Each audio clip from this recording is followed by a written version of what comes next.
स्वागत है आपका एनसीईआरटी की श्रृंखला में, है ना। और अभी हम लोग देखेंगे क्या, तो हिस्ट्री का देखेंगे चैप्टर नंबर 7। ठीक है, हिस्ट्री का देखेंगे चैप्टर नंबर 7।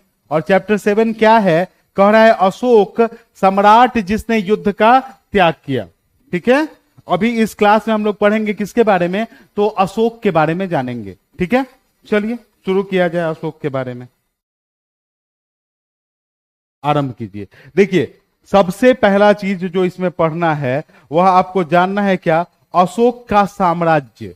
अशोक का साम्राज्य, देखिए अशोक जो था, अशोक को भारत का ऐतिहासिक सम्राट माना गया है ना। और ये जो साम्राज्य इसका था, अशोक का जो साम्राज्य था, वास्तव में अगर कोई बनाया था तो इसके दादाजी बनाए थे। ठीक है, और इसके दादाजी कहने का मतलब कौन, चंद्रगुप्त मौर्य। ये तो पता होगा आपको कि अशोक जो था वह मौर्य वंश का तीसरा शासक था। मौर्य वंश का तीसरा शासक था अशोक। ठीक है, तीसरा शासक था अशोक। तो सवाल ये उठता है, अगर ये तीसरा था तो इस वंश का संस्थापक कौन था, तो इस वंश का जो संस्थापक था वह था चंद्रगुप्त मौर्य। कौन था, चंद्रगुप्त मौर्य। और चंद्रगुप्त मौर्य जो यह साम्राज्य की स्थापना किए थे, है ना, तो चंद्रगुप्त मौर्य इस साम्राज्य की स्थापना किए थे, वह था नंद वंश का अंतिम शासक। किसका, नंद वंश का। पिछले क्लास में आप महापद्मानंद के बारे में पढ़े थे, आगे उसका डिटेल भी पढ़ेंगे, है ना। तो नंद वंश का अंतिम शासक जो था धनानंद, क्या नाम था, धनानंद। और धनानंद की हत्या करके चंद्रगुप्त मौर्य बैठा था गद्दी पर। ठीक है, और इसमें चंद्रगुप्त मौर्य की मदद किसने की थी, तो चाणक्य ने इनकी मदद की थी। किसने की थी, चाणक्य ने। चाणक्य का एक और नाम था विष्णुगुप्त। क्या नाम था, विष्णुगुप्त। चाणक्य का एक और नाम था कौटिल्य। अब सवाल ये उठता है कि ये चाणक्य कौन थे। ठीक है, तो चाणक्य जो थे वो तक्षशिला विश्वविद्यालय के आचार्य थे। इसके तक्षशिला विश्वविद्यालय के आचार्य थे। ठीक है, तक्षशिला विश्वविद्यालय के आचार्य थे चाणक्य। अब सवाल उठता है ये तक्षशिला कहां है, तो तक्षशिला पेशावर पाकिस्तान में है। क्लियर है, तक्षशिला कहां है, पेशावर पाकिस्तान में है। ये अशोक जो था ये राजधानी इसकी कहां थी। अगर अशोक की राजधानी की हम बात करें, है ना, अशोक की राजधानी की बात करें तो इसकी राजधानी जो थी पाटलिपुत्रा थी। मतलब वर्तमान क्या कहा जाए, वर्तमान पटना इसकी राजधानी थी। पिछले क्लास में हम आपको बताए हैं कि पाटलिपुत्र नगर की स्थापना किसने की थी, पाटलिपुत्र नगर की स्थापना उदयन ने की थी, जो हर्यक वंश का तीसरा शासक था। क्लियर है, यह तो आपको बताए हुए हैं हम। ठीक है, इसके बाद अगर इसके बारे में आप बात करें तो ये पाटलिपुत्र तो इसकी मेन राजधानी थी ना, ये और भी बहुत सारी राजधानियां बना के रखा था। जैसे तक्षशिला इसकी उपराजधानी थी। क्लियर है, तक्षशिला इसकी उपराजधानी थी। एक और इसकी उपराजधानी थी जिसका नाम था उज्जैन, जो मध्य प्रदेश में है। तो वहां उपराजधानी बनाने के पीछे का कारण क्या था, अशोक का साम्राज्य। अगर अशोक के साम्राज्य की हम बात करें तो अशोक का साम्राज्य कितना फैला हुआ था, आपको पता है।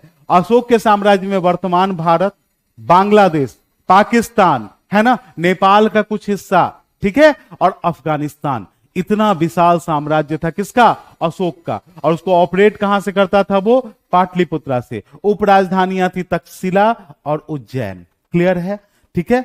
और तक्षशिला जो था, ये जगह कौन था, तक्षशिला। तक्षशिला बहुत इंपॉर्टेंट जगह था।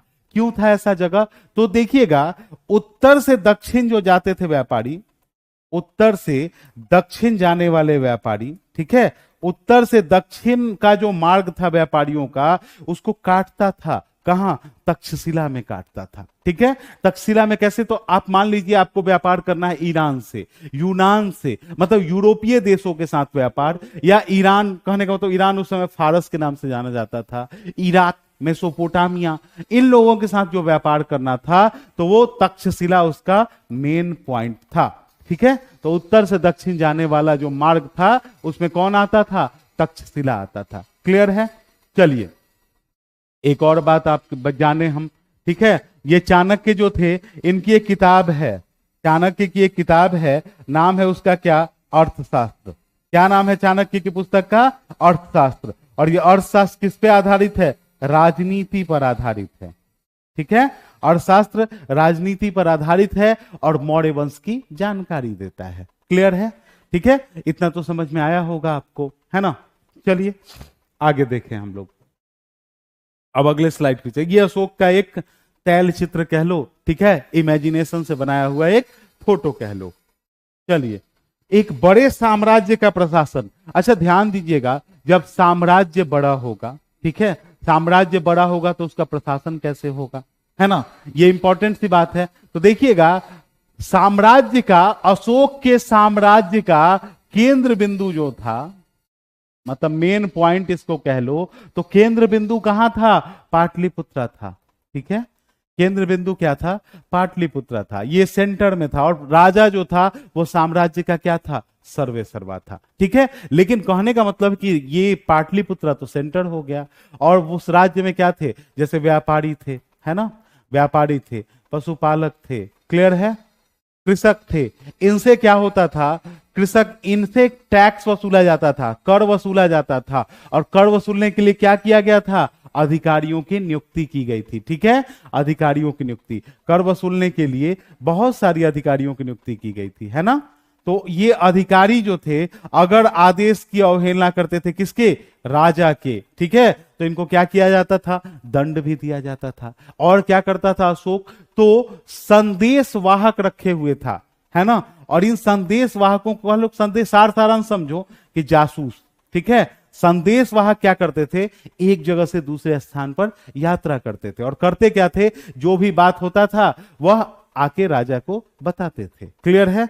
ठीक है, अब हम बात किए हैं, पिछले स्लाइड में आपको बताए हैं तक्षशिला और उज्जैन के बारे में। तो देखो, साम्राज्य जो है, साम्राज्य डिवाइडेड था किसमें? प्रांत में। और ये जो है आपका कौन सा? तक्षशिला, है ना, और एक और उज्जैन। ठीक है, ये दोनों कैसी राजधानी थी? तो ये दोनों प्रांतीय राजधानी थी। कैसी राजधानी थी? तो ये दोनों प्रांतीय राजधानी थी, और प्रांतीय राजधानी से ऑपरेट कौन करता था? सामंत ऑपरेट करते थे। कौन ऑपरेट करता था?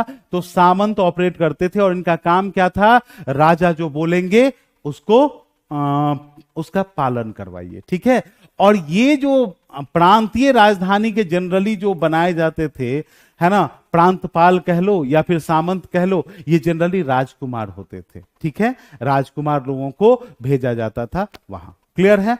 चलिए, और भी बात आप पिछले क्लास में पढ़े हैं। आप पिछले क्लास में आपको बताए हैं कि मगध से क्या होता था? जंगली क्षेत्र था, तो वहां से हाथी मिलते थे, और हाथियों को क्या किया जाता था? प्रशिक्षित करके, है ना, हाथियों से क्या किया जाता था? प्रशिक्षित करके युद्ध में और लकड़ी ढोने का भी काम करवाया जाता था। ठीक है, और लकड़ी मिलने के कारण रथ का निर्माण ज्यादा से ज्यादा हुआ, है ना, फिर बैलगाड़ी वगैरह का ज्यादा से ज्यादा निर्माण हुआ, तो आवागमन की सुविधाएं बढ़ी थी। क्लियर है?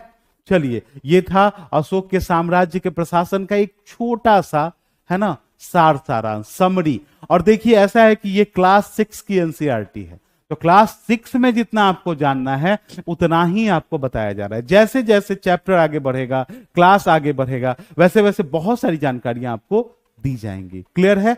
देखिए, ऐसा है कि इसमें यह नहीं बताया गया कि हाँ चंद्रगुप्त मौर्य के बारे में पढ़ लो, उसके बेटा बिंदुसार के बारे में पढ़ लो, ऐसी कोई चर्चा यहां एनसीईआरटी नहीं करता है। इस कारण हम लोग भी उनकी चर्चा उतना ही करेंगे जितना आवश्यक हो। क्लास बढ़ेगा और जैसे जैसे उसके बारे में बातें होंगी हम लोग आगे करेंगे। ठीक है, चलिए अगला देखा जाए। तो ये देखिए, ये मेगास्थनीज, मेगास्थनीज कौन था भाई? ठीक है, अब सवाल उठता है, ये मेगास्थनीज, इसका क्या संबंध है प्रशासन से, है ना, इसका क्या संबंध है इस मौर्य साम्राज्य से? ठीक है, तो यह मेगास्थनीज जो था, ये एक राजा था, सेल्यूकस निकेटर। ठीक है, एक राजा था, कौन? Seleucus Nicator. ठीक है, और ये सेल्यूकस निकेटर कहां का राजा था? यूनान का राजा था। कहां का राजा था? यूनान का राजा था सेल्यूकस निकेटर। ठीक है, और वास्तव में निकेटर कौन था? तो सिकंदर का सेनापति था।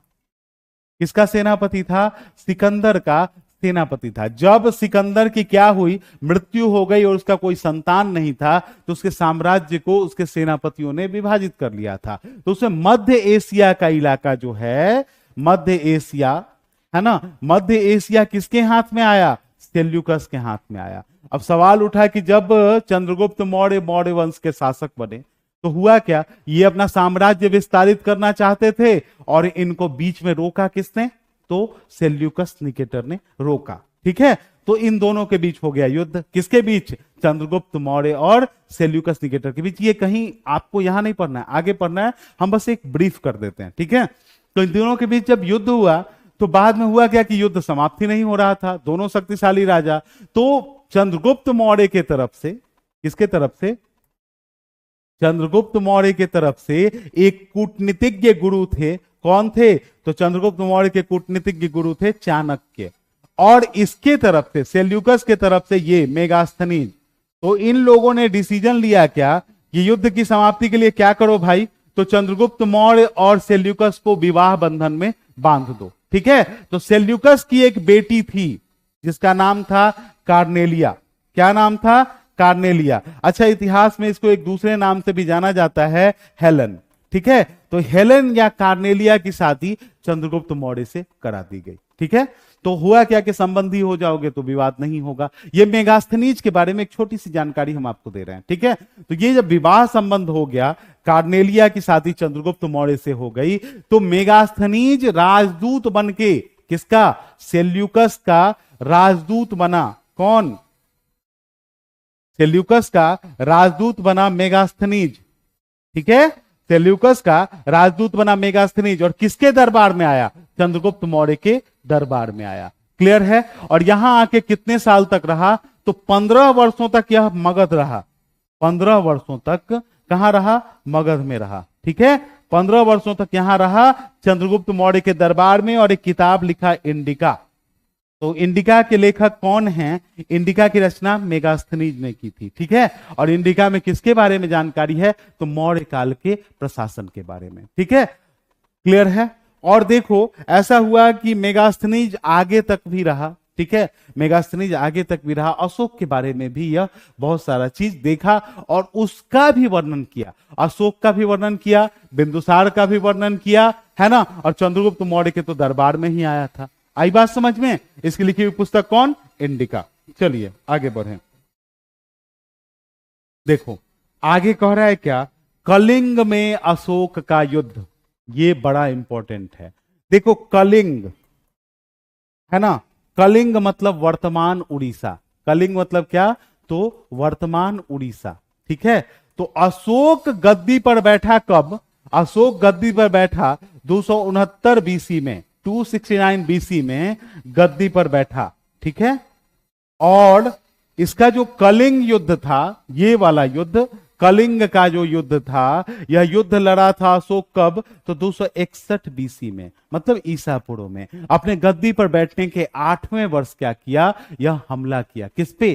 कलिंग पे। अच्छा, कलिंग को जीतना क्यों जरूरी था? क्योंकि कलिंग जो है एक साम्राज्य के कह लो बीच में आता था। ठीक है, तो अशोक के लिए जरूरी था उसको जीतना, है ना। तो कलिंग पर आक्रमण किया अशोक 261 बीसी में, और कलिंग की राजधानी थी, ठीक है, कलिंग की जो राजधानी थी, इसकी राजधानी थी तोसली। क्या थी? तोसली। और तोसली पे क्या किया? अशोक अधिकार कर लिया। जीत तो गया कलिंग को, लेकिन यहां जब ये रक्तपात देखा अशोक, ठीक है, तो जब रक्तपात देखा तो बोला कि अब हम कभी युद्ध नहीं करेंगे। ठीक है, युद्ध नहीं करेंगे, है ना। तो अशोक दुनिया के इतिहास का एकमात्र ऐसा सम्राट है जो युद्ध जीतने के बाद युद्ध मतलब विजय त्याग दिया, मतलब अब बोला कि अब हम कभी लड़ाई नहीं करेंगे। और यही युद्ध था जिसके बाद अशोक ने क्या किया? बौद्ध धर्म ग्रहण कर लिया। ठीक है, बौद्ध धर्म ग्रहण कर लिया। ठीक है, और इसको, अशोक को बौद्ध धर्म में किसने दीक्षित किया? तो उपगुप्त नाम के एक भिक्षुक ने दीक्षित किया था। किसने? उपगुप्त नाम के एक भिक्षुक ने अशोक को बौद्ध धर्म में दीक्षित किया था। आई बात समझ में? चलिए, अच्छा, बौद्ध धर्म अपनाने से पहले, ये धर्म अपनाने से पहले अशोक किनकी पूजा करता था? अपनाने से पहले भगवान शिव की पूजा करता था। किनकी? तो भगवान शिव की पूजा करता था। लेकिन युद्ध के रक्तपात के बाद, किस युद्ध? तो कलिंग युद्ध में हुए रक्तपात के बाद उपगुप्त से दीक्षा लेके यह बौद्धिस्ट बन गया। ठीक है, बौद्धिस्ट बन गया। क्लियर है? चलिए आगे। देखो अशोक का धम्म, अब बात हो रहा है धम्म के बारे में, ठीक है। अशोक का धम्म, तो अशोक का धम्म कहने का मतलब क्या है? तो देखो अशोक के धम्म में था किसी देवी देवता की पूजा नहीं करनी है, ठीक है। किसी देवी या देवता की पूजा नहीं करनी है, की पूजा नहीं करनी है। चलिए जब पूजा ही नहीं करनी है तो क्या करना है? तो अशोक के धर्म का सार क्या था? अहिंसा। अशोक के धर्म का सार क्या था? अहिंसा। मतलब हम क्या करें? अहिंसक रहें, ठीक है, अहिंसक रहें। क्लियर है? तो वो करने क्या लगा कि अशोक महसूस किया कि हमारे साम्राज्य में हिंसा बहुत जगह हो रही है। मान लो क्या कि कहीं पशु बलि ही दी जाती है, ठीक है, कहीं कुछ हो रहा है, कहीं कुछ हो रहा है। तो इसके लिए क्या किया? अपने धर्म के प्रचार के लिए, ठीक है, प्रचार के लिए अधिकारियों की नियुक्ति की, ठीक है। तो प्रचार के लिए किस अधिकारी की नियुक्ति की? तो धम्म महामात्र की नियुक्ति की, ठीक है, धम्म महापात्र की नियुक्ति की। इनका काम क्या था? तो इनका काम था घूम घूम के जाओ और लोगों को धम्म की शिक्षा दो। इसके अलावा अशोक क्या किया? तो अशोक का बहुत सारा शिलालेख है। तो शिलालेख है ना, शिलालेख या कह लो स्तंभ लेख पर भी यह बहुत सारी बातें उत्कीर्ण करवाया था। कौन? अशोक। तो अशोक का धम्म समझ गए, किसी देवी देवता की पूजा नहीं करनी है। सार क्या है? अहिंसा। और धम्म के प्रचार के लिए धम्म महापात्र नामक अधिकारियों की नियुक्ति की, जो जगह जगह घूम के क्या करेंगे? धम्म का प्रचार करेंगे, ठीक है। और अपना क्या किया? शिलालेख और स्तंभ लेख का निर्माण करवाया और उस पर उत्कीर्ण करवाया। आई बात समझ में? तो यही था मेरा अशोक के चैप्टर का एक समरी, ठीक है। अब हम लोग एनसीईआरटी के ओरिजिनल पेज को देखेंगे और वहां से समझेंगे कि जो आप पढ़े हैं वह कहां तक सही था, ठीक है। चलिए तो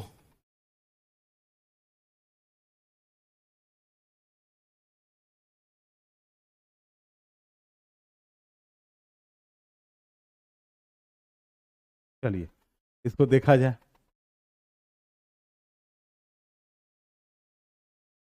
है ना। देखिएगा यहां अध्याय 7, ठीक है। अध्याय 7 क्या है? कह रहा है क्या कि अशोक एक अनोखा सम्राट जिसने युद्ध का त्याग किया, जो आपको हम अभी बताए हैं। क्लियर है? देखो एनसीईआरटी की एक खासियत है, यह क्या करता है? कहानी के माध्यम से बातों को आगे बढ़ाता है ना। तो चलिए देखिए पहला क्या यहां है? रोशन के रुपए। जन्मदिन पर रोशन को दादाजी से करक नोट मिला, उसने उन्हें अपने हाथ में दबा कर रखा था। उसने एक नया सीडी खरीदने का बहुत मन था, लेकिन साथ ही वह बिल्कुल नए करक नोट को देखना और छूकर महसूस करना चाहता था। तभी उसने पाया कि नोटों में दाहिने तरफ गांधी जी का मुस्कुराता चेहरा है और बाईं तरफ छोटे शेर हैं। उसने सोचा आखिर यह शेर क्यों बने हुए हैं, ठीक है। शेर, आप भी देखिएगा नोट में एक शेर का साइन रहता है एक तरफ गांधी जी के बाद। क्लियर है? तो देखिएगा ये कह रहा है हम जिन शेरों के चित्र रुपए पैसे पर देखते हैं उनका एक लंबा इतिहास है। उन्हें पत्थर को काटकर बनाया गया, फिर उन्हें सारनाथ में एक विशाल स्तंभ पर आधारित किया गया। पिछले चैप्टर में हम आपको बताए हैं सारनाथ का अशोक स्तंभ, ठीक है। इतिहास के महानतम राजाओं में से एक अशोक के निर्देश पर इसके कई स्तंभ और पत्थर उत्कीर्ण कराए गए। इसके पहले कि हम जाने कि इन अभिलेखों में क्या लिखे हैं, हम यह समझे कि उसके राज्य को साम्राज्य क्यों कहा जाता है। देखो अशोक जिस साम्राज्य पर शासन करता था उसकी स्थापना उनके दादा चंद्रगुप्त मौर्य ने लगभग 2300 साल पहले चाणक्य या कौटिल्य नाम के व्यक्ति से सहायता से की थी। चाणक्य का किताब कौन? अर्थशास्त्र, हम आपको बताए हैं, ठीक है। चलिए आगे देखिएगा। देखिएगा चंद्रगुप्त मौर्य हम आपको बताए हैं कि मौर्य वंश का संस्थापक था। उसका बेटा कौन? बिंदुसार। और बिंदुसार का बेटा कौन? अशोक, ठीक है। चलिए साम्राज्य में बहुत से नगर थे, हम आपको बताए हैं कि उसका साम्राज्य बहुत विशाल था। क्लियर है? देखिएगा कह रहा है क्या कि उसके साम्राज्य की राजधानी कहां? पाटलिपुत्रा, उज्जैन और तक्षशिला। तक्षशिला क्या था? आपको बताए हैं हम, उत्तर पश्चिम और मध्य एशिया के लिए आने जाने वाले का मार्ग था। उत्तर भारत से दक्षिणी भारत जाने वाले रास्ते में पड़ता था, ठीक है। साम्राज्य के एक बहुत बड़े क्षेत्र में किसान और पशुपालक के गांव बसे थे, है ना। मध्य भारत जैसा इलाका अधिकतर हिस्सा जंगलों से भरा हुआ था। लोग फल फूल का संग्रहण और जानवरों का शिकार करके जीविका चलाते थे, है ना। चलिए आगे देखिएगा, ये आपका अशोक का एक साम्राज्य का, ठीक है, एक चित्र है। देखो अशोक का साम्राज्य उस समय वर्तमान क्या, पाकिस्तान, अफगानिस्तान, बांग्लादेश सभी आ जाते हैं इस साम्राज्य में। क्लियर है? चलिए आगे देखिएगा, साम्राज्य राज्य साम्राज्य से कैसे भिन्न है। देखो राज्य साम्राज्य से, राज्य का मतलब क्या, साम्राज्य में बहुत सारा राज्य आ जाता है और बहुत सारे राज्यों को मिलकर ही साम्राज्य का निर्माण होता है। ठीक है, फिर हम आपको बताए हैं राज्य के प्रशासन के बारे में, है ना। देखना पाटलिपुत्र और इसके आसपास के इलाके पर सम्राट का सीधा नियंत्रण था, है ना। और क्या करता था, किसान, पशुपालक, शिल्पकार और व्यापारियों से कर इकट्ठा करने के लिए राजा अधिकारियों की नियुक्ति करता था। जो राजा के आदेश का उल्लंघन करते थे अधिकारी उनको सजा भी देते थे। कई अधिकारियों को वेतन दिया जाता था। संदेश वाहक का काम क्या था, एक जगह से दूसरी जगह घूमना, और राजा के जासूस क्या करते थे, क्रियाकलाप पर नियंत्रण रखते थे, नजर रखते थे। इन सब के ऊपर सम्राट था। सबसे ऊपर कौन था, सम्राट। ठीक है, मौर्य साम्राज्य के भीतर कई कई छोटे छोटे प्रांत थे। तक्षशिला, उज्जैन जैसी प्रांतीय राजधानी से शासन किया जाता था, हम आपको बताए हैं। ठीक है, पाटलिपुत्र से इन क्षेत्रों पर सीधा नियंत्रण रखा जाता था और राजकुमारों को वहां का राज्यपाल बना के भेजा जाता था, है ना। आगे देखिएगा, प्रादेशिक केंद्रों के बीच विस्तृत क्षेत्र से, है ना। चलिए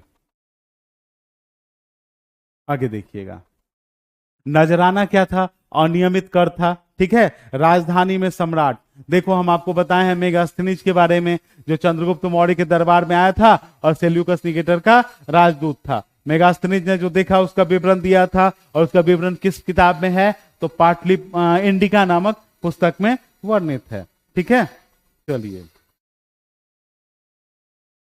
आगे देखिएगा, कह रहा है क्या, जंगल वाला इलाका हम पीछे आपको बता चुके हैं। जंगलों से क्या मिलता था, हाथी, लकड़ी, ये सब मिलता था। तो हाथियों को प्रशिक्षित कर सेना में इस्तेमाल किया जाता था या सामान ढोने में इस्तेमाल किया जाता था, है ना। चलिए आगे देखिएगा, अशोक के अभिलेखों की भाषा प्राकृत है और ब्राह्मी लिपि में है। कलिंग युद्ध के बारे में हम आपको बताए हैं। राजा बनने के 8वें साल इसने कलिंग पर विजय प्राप्त की थी। राजा कब बना था, 269 बीसी में, और कलिंग कब जीता, 261 बीसी में। कलिंग की राजधानी कहां थी, तोसली, है ना। और कलिंग युद्ध के बाद उसने धम्म को अपना लिया, यह बात आपको हम बता चुके हैं। ठीक है, आगे देखिएगा, अशोक का धम्म क्या था। देखो अशोक का कलिंग युद्ध, है ना, कलिंग युद्ध के बारे में आपको बता दिए हैं, है ना। अशोक का धम्म क्या था, धम्म में किसी देवी देवता या किसी कर्मकांड की आवश्यकता नहीं थी, है ना। इसमें क्या था, बुद्ध के उपदेशों से प्रेरित था। बुद्ध के उपदेश का सारांश क्या था, अहिंसा परमो धर्म, है ना। उसके बाद क्या था कि राज्य में बहुत जगह जानवरों का शिकार होता था या बलि दी जाती थी। ठीक है, इसके लिए वह क्या किया, धम्म महापात्र नामक अधिकारियों की नियुक्ति की। वे जगह जगह जाकर क्या करते थे, धम्म की शिक्षा देते थे। इसके अलावा अशोक क्या किया, शिलालेख और स्तंभ भी खुदवाया, है ना। अधिकारियों को निर्देश दिया कि राजा के संदेशों को पढ़कर सुनाइए। ठीक है, धम्म के प्रचार के लिए वो विदेश में भी अपना दूत भेजा था, है ना। सीरिया, मिस्र, ग्रीस और श्रीलंका में भी उसने बहुत सारे सड़कें भी बनवाई, मनुष्य जानवरों की चिकित्सा की भी व्यवस्था की। ठीक है, तो अपनी प्रजा के लिए उसका संदेश जो आपको हम बता चुके हैं, है ना। चलिए ये लिपि की है फोटो, आरंभिक लिपि ब्राह्मी लिपि है, यह देवनागरी है, यह बंगला है, यह मलयालम है और यह तमिल है। ठीक है, चलिए यह एक छोटा सा बात था, है ना। देखो यहां यहां प्रश्न देखिए इसका, जहां पर सम्राटों का सीधा शासन था वहां अधिकारी डैश डैश वसूलते थे। क्या वसूलते थे, कर वसूलते थे, है ना। राजकुमारों को अक्सर प्रांतों में किस रूप में, राज्यपाल के रूप में नियुक्त किया जाता था, है ना। चलिए और क्या है आपका, तो और प्रश्न देखिए आप, है, हाँ देखिएगा यहां प्रश्न, मौर्य सम्राट आवागमन के लिए महत्वपूर्ण डैश डैश डैश और डैश डैश पर नियंत्रण रखने का प्रयास करते थे। आवागमन के लिए महत्वपूर्ण क्या, सड़क मार्ग, है ना, और जल मार्ग पर नियंत्रण रखने का प्रयास करते थे। प्रदेश में रहने वाले लोग मौर्य अधिकारियों को क्या दिया करते थे, कर दिया करते थे। देखो उज्जैन उत्तर पश्चिम की तरफ आवागमन के मार्ग पर था, गलत बात है। उत्तर दक्षिण न, उत्तर दक्षिण, ठीक है, तो यह गलत है। आधुनिक पाकिस्तान और अफगानिस्तान के इलाके मौर्य साम्राज्य के अंदर थे, आपको हम बताए हैं। चंद्रगुप्त के विचार अर्थशास्त्र में लिखे गए हैं, नहीं मौर्य शास्त्र किसका, राजनीति पर आधारित है, और इसमें क्या है, तो मौर्य वंश के बारे में लिखा गया है, न कि चंद्रगुप्त मौर्य के विषय में। मौर्य वंश के प्रशासनिक बातों को लिखा गया है, तो ये भी गलत है। कलिंग बंगाल का नहीं, कलिंग का किसका नाम, प्राचीन नाम था, उड़ीसा का, और इसकी राजधानी कहां थी, तोसली, है ना। अशोक के ज्यादातर अभिलेख ब्राह्मी लिपि में है, यह सही है। ठीक है, तो ये हुआ आपका प्रश्न उत्तर, है ना, ये प्रश्नोत्तर हो गया आपका। ठीक है, उम्मीद है, चलिए, उम्मीद है कि ये चैप्टर अब क्लियर हो गया होगा आपके दिमाग में। ये था इस चैप्टर का एक सारांश जो हम आपको पढ़ाए और ओरिजिनल बुक में भी दिखा दिए कि क्या है, इसको देख लीजिए। ठीक है, तो अब मिलते हैं हम लोग अगले क्लास में, है ना। चलिए।